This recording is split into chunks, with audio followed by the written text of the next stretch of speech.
Se está difícil, como Jó, você precisa olhar e entender quem é Deus, procurar pela sua revelação, buscar a manifestação de Deus na sua vida, pedir que Ele transforme tudo que tem te levado à descrença, à dor e o desespero. Era o começo do ano de 2014. Na cidade de São Luís, o Márcio Roni havia virado a noite trabalhando. Ele precisava ir embora para casa. E quando ele estava parado no ponto do ônibus, na cidade ali de São Luís, o primeiro ônibus passou, alguma coisa disse para ele: não entre. Ele falou: não vou entrar. Ele esperou. Ele falou: por que será? O ônibus foi embora, veio um segundo ônibus. O ônibus ia para casa. Ele olhou para a placa e disse assim: não vou entrar nesse também. Ele não entrou. Segundo ônibus que ele perdeu. Ele começou a se questionar: por que eu não entrei? No próximo eu vou entrar. Alguns minutos depois, o ônibus estava passando e ele estendeu a mão, o ônibus parou e ele entrou naquele ônibus. Depois de alguns minutos de viagem, aquele ônibus foi parado por uma corja de bandidos que estavam fortemente armados e entraram dentro daquele ônibus, munidos também de coquetéis Molotov. E eles incendiaram aquele ônibus com as pessoas dentro. Era um protesto de um importante braço do crime no Brasil contra a atitude da polícia.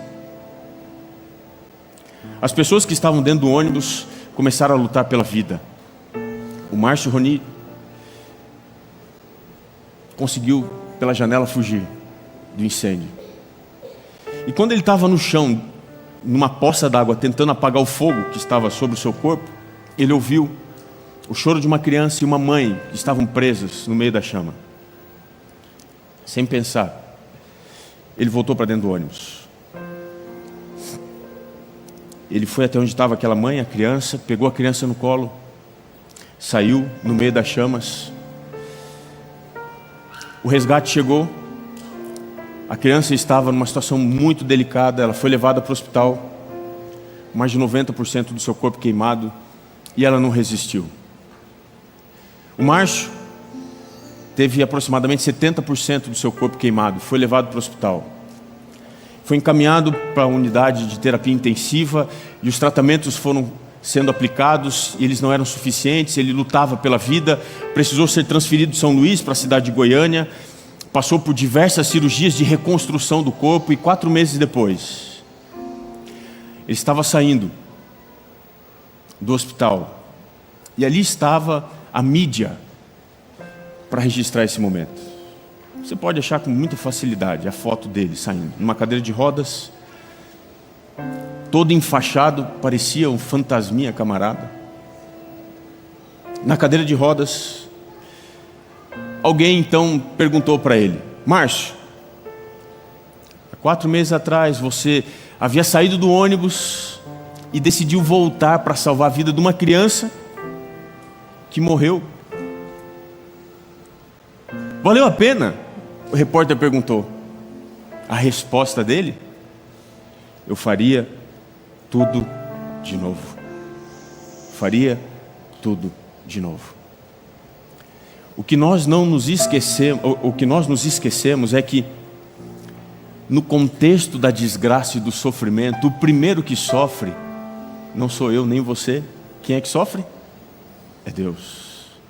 Ele sofre ao ver a obra da sua criação, que saiu perfeita das suas mãos, sendo amassada, destruída e desfeita diante dos seus olhos. Ele sofre, sabe por quê? Porque ele poderia fazer algo, mas ele escolheu não fazer antes do tempo certo. E durante todo o transcurso da história, ele aguarda com ansiedade para interromper o curso da dor e do sofrimento. Mas isso faz que quando você chora, as suas lágrimas, elas escorrem do seu rosto e caem nas mãos de Deus. O vazio do seu coração, de alguma forma, afeta o coração de Deus. Aquele que é todo-poderoso, que está acima de todas as coisas, Ele sente até mesmo a mínima dor de uma criança que tropeça e rala o seu joelho, porque Ele não é imune ao seu sofrimento. Mas como Ele fez para Jó, Ele está ansioso fazer para você também. Ele quer aparecer e se revelar como Deus Todo-Poderoso. E isso vai acontecer daqui a pouco tempo.